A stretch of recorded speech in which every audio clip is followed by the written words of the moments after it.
যে তিনি একটা লাইনে ছিল, লাইনে আসতে, লাইন চেঞ্জ করে আসতে একটু অসুবিধা হচ্ছে, এটা কিন্তু সত্যি বড় মনে তিনি একজন পরিচয় দিলেন।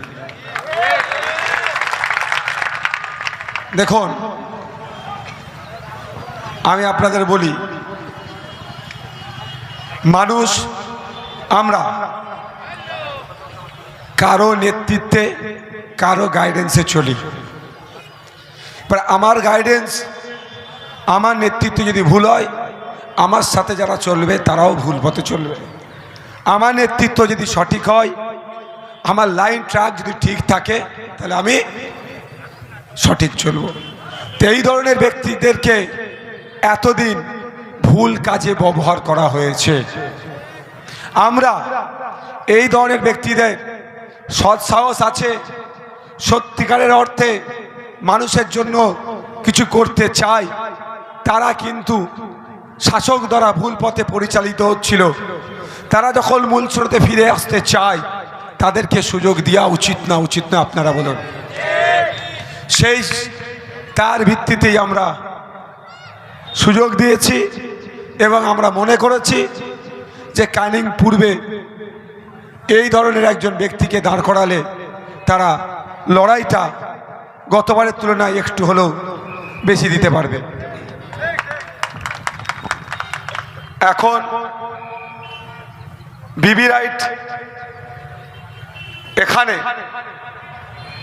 আমাদের ইন্ডিয়ান সেকুলার ফ্রন্ট মনোনীত বাম সমর্থিত প্রার্থী আমি হয়েছি।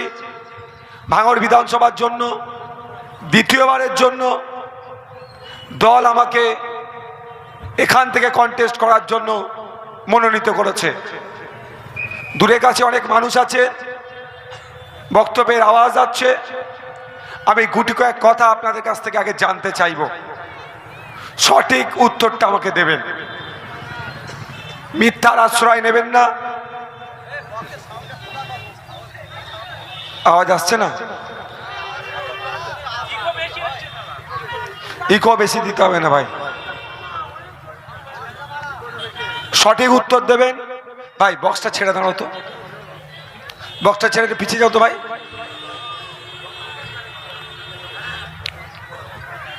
সঠিক উত্তর দেবেন। বিগত 5 বছরে আপনাদের কাছ থেকে এখানে এত মানুষ উপস্থিত হয়েছেন এবং দোকানদার ভাইরাও আছেন, আপনাদের কাছ থেকে আমি বিধায়ক একটা টাকার কোনোদিন তোলাবাজি করেছি? এক বাক্যে উত্তর দিতে হবে। জোর করে আপনাদেরকে বলেছি যে এত টাকা দিতে হবে, নাহলে দোকান বন্ধ করে দেব?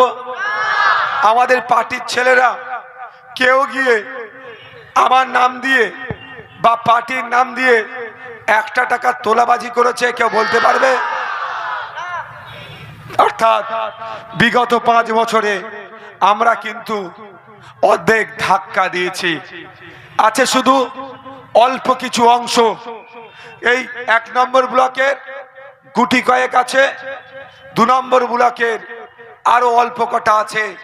2026-এ যদি এদেরকে গণতান্ত্রিক প্রক্রিয়ায় ধাক্কা দিয়ে, অর্থাৎ নির্বাচনের মাধ্যমে, ভোটের মাধ্যমে এদেরকে আমরা, তাহলে টোটাল ভাঙড় জুড়ে সব থেকে বেশি শান্তিতে যারা থাকবে, তাহলে ভাঙড়ের দোকানদার ভাইরা, ব্যবসায়ী ভাইরা। যা ইচ্ছা পারছে শাসক দল ভয় দেখে যে তোলাবাজি করছে, তার হেভি অংশ আমরা বন্ধ করতে পেরেছি। আর যতটুকু আছে ওই ধাক্কাটা আমরা 2026-এর 29 এপ্রিল দেব এবং 4 মে তার প্রমাণ আমরা হাতে নাতে নিয়ে বাড়ি ফিরব। প্রস্তুত আছেন তো নাকি? প্রস্তুত আছেন তো নাকি? যারা আছে হাত তুলুন তো মায়েরা, এই দূরে যারা আছে হাত তুলে রাখুন। প্রস্তুত আছেন তো? পরে যারা আছে, তোলাবাজি বন্ধ করতে হবে তো নাকি? ভাঙড় থেকে চিরতরের জন্য হিংসা বন্ধ করতে হবে তো নাকি? ভাঙড়ের মানুষকে বুঝিয়ে দিতে হবে, রাজ্যের মানুষের কাছে বার্তা দিতে হবে, ভাঙড় থেকে কোনো নটোরিয়াস ক্রিমিনাল জিতে বিধানসভায় যাবে না।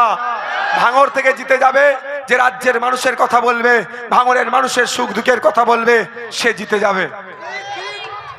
বন্ধুগণ, দ্বিতীয় কথা, আমি সার্টিফিকেট বা বিভিন্ন পেপারপত্র, রেকমেন্ডেশন, বিভিন্ন কাগজপত্রের জন্য আমার দ্বারস্থ হয়েছেন অনেকেই আপনারা। এই কাগজপত্র বা সার্টিফিকেটের আদান প্রদানের জন্য একটা টাকা আপনাদের কাছ থেকে কোনো সময় আমি নিয়েছি? একটু জোর গলায় বলবেন। আমি আমার দিক থেকে সম্পূর্ণরূপে যেটা আমার দায়িত্ব সেটা পালন করে গিয়েছি। এখন প্রশ্ন আপনাদের, আর গুটি কয়েক প্রশ্ন করে আমি আর বক্তব্য ঢুকবো। আপনাদের ভরসা, আপনাদের বিশ্বাস, আপনাদের ভালোবাসা, আপনাদের আস্থা আমি কি নষ্ট করেছি? কি বলছে দেখো না, হাত তুলেছি, কি বলছে?